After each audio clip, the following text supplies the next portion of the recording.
जय श्री कृष्ण। राधे राधे दोस्तों, आज हम जानेंगे अपने प्रिय सखा श्री कृष्ण जन्म की कहानी। सतयुग का समय था। वैकुंठ लोक भगवान विष्णु का दिव्य धाम, जहाँ हर और आनंद, शांति और भक्ति का वातावरण था। वहाँ भगवान के सिंहासन के द्वार पर खड़े रहते थे उनके प्रिय द्वारपाल जय और विजय। दोनों अपने तेज सामर्थ्य और भगवान के प्रति निष्ठा के लिए प्रसिद्ध थे। एक दिन चारों कुमार सनक, सनंदन, सनातन और सनत कुमार, जो ब्रह्मा जी के मानस पुत्र थे और सदा बालक के रूप में ब्रह्म ज्ञान में लीन रहते थे, भगवान विष्णु के दर्शन हेतु वैकुंठ पहुँचे। वे तपस्वी थे, वस्त्र के रूप में केवल वायु धारण करते थे। जब वे वैकुंठ के द्वार पर पहुँचे तो जय और विजय ने उन्हें रोक लिया। जय और विजय ने सोचा, ये बालक जैसे दिखने वाले लोग अंदर क्यों जा रहे हैं। अभिमानवश उन्होंने सनकादिक ऋषियों से कहा, रुको, भगवान विश्राम कर रहे हैं, अभी दर्शन संभव नहीं। यह सुनकर सनकादिक ऋषियों को क्रोध आ गया। उन्होंने कहा, अरे मूर्खों, हम ब्रह्मलोक से भगवान के दर्शन के लिए आए हैं और तुम हमें रोक रहे हो। तुम्हें अपने पद और सामर्थ्य पर घमंड है, इसलिए तुम भगवान से दूर हो जाओ। उन्होंने शाप दिया, हे द्वारपालों, तुम 3 जन्म तक भगवान से वियोग में रहो और मृत्युलोक में राक्षस बनकर जन्म लो।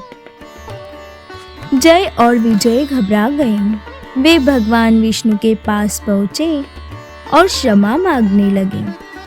भगवान विष्णु ने मुस्कुराते हुए कहा, हे मेरे भक्तों, जो मेरे द्वार पर रहते हैं उनका अपराध भी मैं अपना ही मानता हूँ।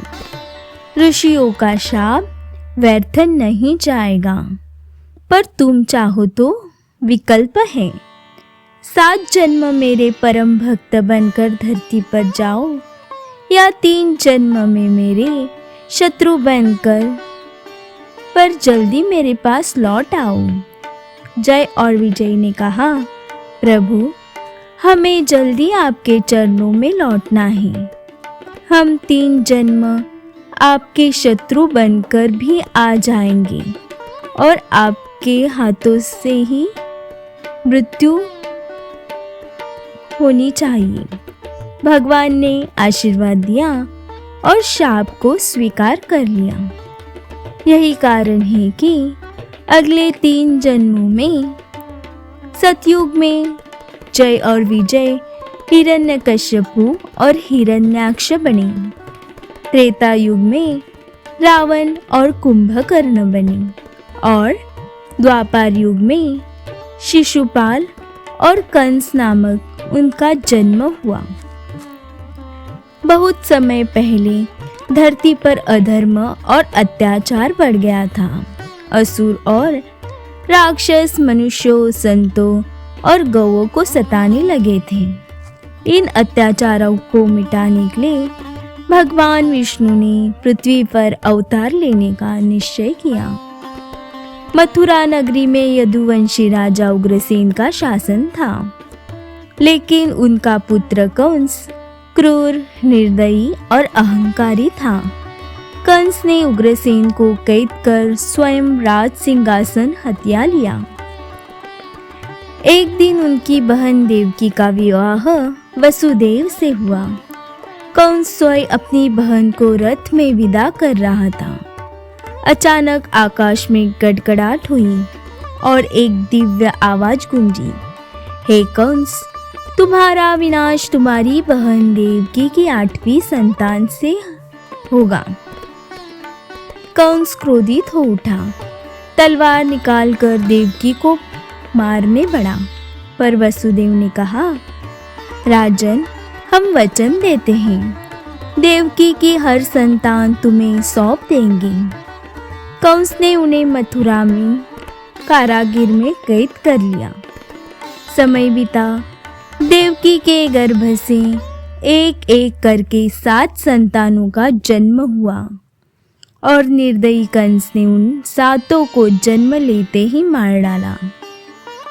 फिर आया वह पावन क्षण, श्रावण मास, कृष्ण पक्ष की अष्टमी, रोहिणी नक्षत्र, आधी रात का समय। कारागार में दिव्य प्रकाश फैल गया। स्वयं भगवान विष्णु प्रकट होकर बोले, वसुदेव, देवकी, मैं तुम्हारा पुत्र कृष्ण बनकर अवतरित हुआ हूँ।